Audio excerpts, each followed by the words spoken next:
Audio Jungle.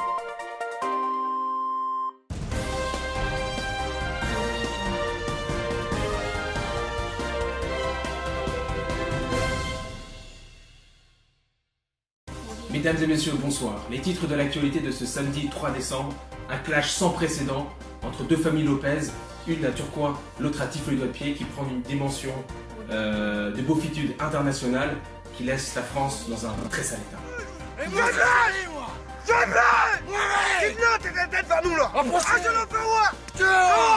vais vous enculer vos morts, vous avez. Tu vas baiser tes morts, tu vas baiser. Ta femme, j'ai le prix, je l'ai enculé. Toujours au sommet de l'actualité cette semaine, on va aussi retenir la candidature incroyable du ministre de la Boisson à la présidentielle. Mon cher Guillaume. Oui, effectivement. Et dernier sujet de cette actualité ce soir, la fermeture du Café de la Plage, Terrible. qui laisse toute la communauté pérosienne dans le plus gros désarroi et qui impacte directement les producteurs locaux. Et on pense notamment... On pense à la Philomène. À la Philomène. À la rivière Philomène. Revenons-en à la une des informations cette semaine. L'annonce hier soir de monsieur François Hollande à l'abandon de sa succession en 2017 et la décision de notre ministre de la Boisson, Étienne Lenoir, de succéder à François Hollande à la primaire du Parti Socialiste de février. Nouvelle, effectivement, onde de choc dans la classe politique. Mais voyons voir d'abord ce que pensent les Français les plus concernés dans le quartier breton de Montparnasse. Bonsoir. Bonsoir.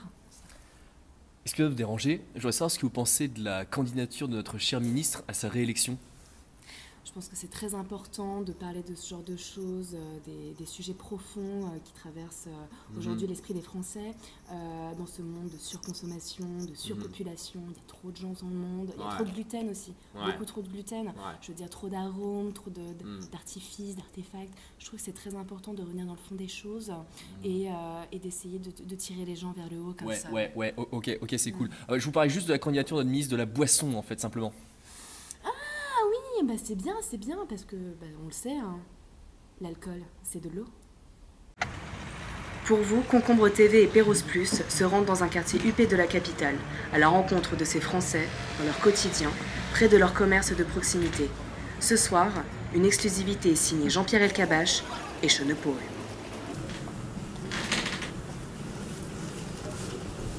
Excusez-moi, monsieur. Oui, bonjour. Bonjour. On voudrait avoir votre avis sur la candidature de ministre de la Boisson à sa réélection. Alors écoutez, en tant que personne très intéressée par la politique, je trouve que c'est quelqu'un qui fait un très bon premier mandat et du coup j'aimerais bien le voir prendre plus de responsabilités dans le gouvernement actuel. Et est-ce que vous pensez que pour une bonne politique de la boisson, il faut avoir des gorges profondes?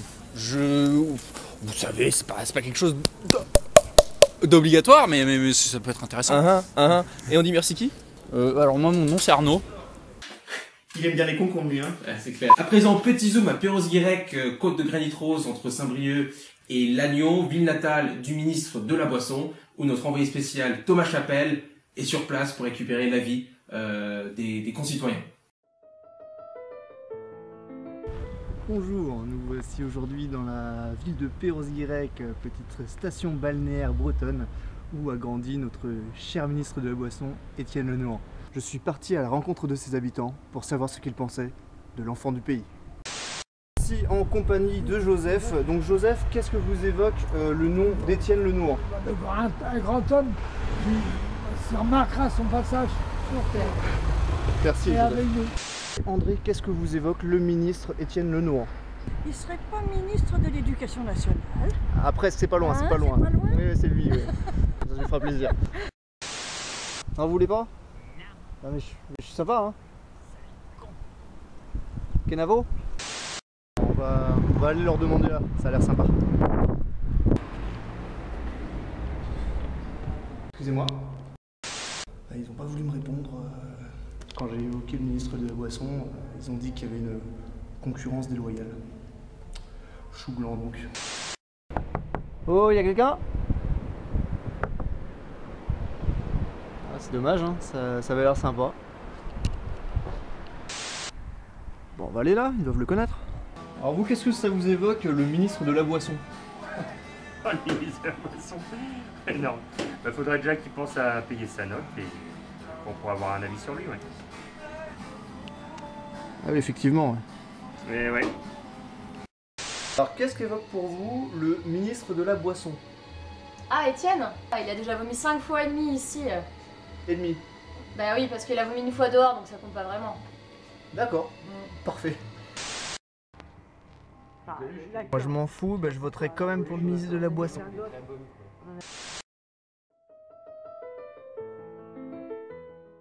Ouah, c'est quand même joli Pérozy-Guirec, hein. Ouais, jolie ville à visiter. Et maintenant, en exclusivité pour notre chaîne Breaking News, nous avons réussi à obtenir une interview de la famille proche d'Étienne Le Nohan, notre ministre de la Boisson, ses cousins.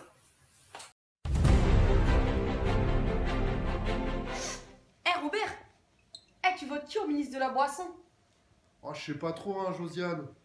Ah, il y a le petit Nonan, là, il me plaît bien. Le type, il s'en fout du disque d'or, il a une bonne descente. Puis en plus, avec lui, c'est toujours la bonne ambiance. Je sais pas. Et toi, t'en penses quoi, alors? Bah, le Nohan, ouais, c'est la bonne ambiance. Hein. Et puis, il boit bien, il parle bien, il danse bien. Ah, c'est un chic type, hein. Ministre de la Boisson, Ah, et puis quand il t'emmène un tour en vadrouille en C3000, c'est cool, hein, le tour en C3000. C'est pas mal, hein. 150 dans les virages de Trégastel, tout ça. Allez, se met c'est bien, la petite garçon. binouze. Allez, ouais. Ah, je pense que c'est un mec de la descente dure, tu vois. C'est pas la descente molle comme certains. Lui, c'est vraiment tout dans l'alcool, vraiment. Du début à la fin. Et pour Étienne. Aïe. Oui, attendez, monsieur Perrier. Interruption spéciale, priorité au direct. On vient de nous informer que Lady Gaga est en direct sur Periscope et qu'il y a un message de la plus haute importance pour notre ministre.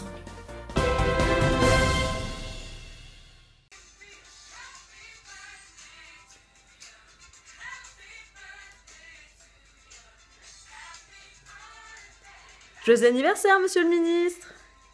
Elle est pas mal! Et la chronique du jour, la philosophie d'aujourd'hui, avec notre grand philosophe Victor Fichant, sur son analyse des différentes informations de la semaine.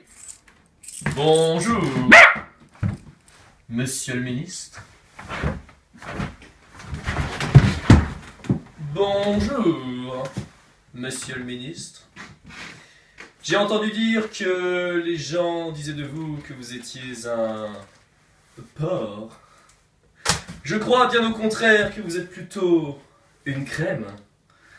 Avec vous à la tête du pays, les choses ne risquent pas de capoter.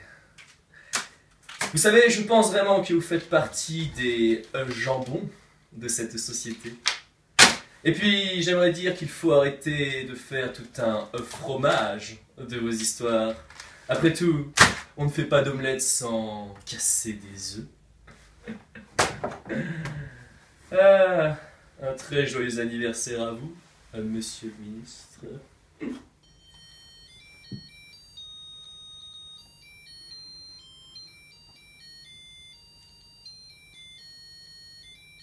C'est long, en fait c'est long les gars. C'est qui le con qui a eu l'idée là pour le...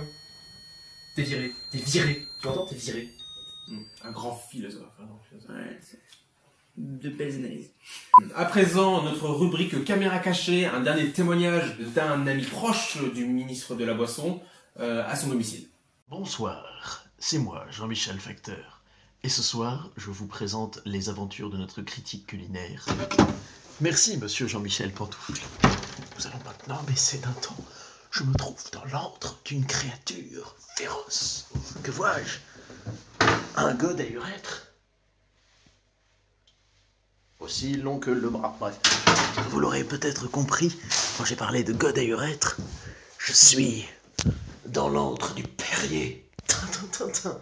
Je vous propose de déguster ensemble. Tiens, donc. Oh. Des chips au comté? Oh, il avait pensé à moi.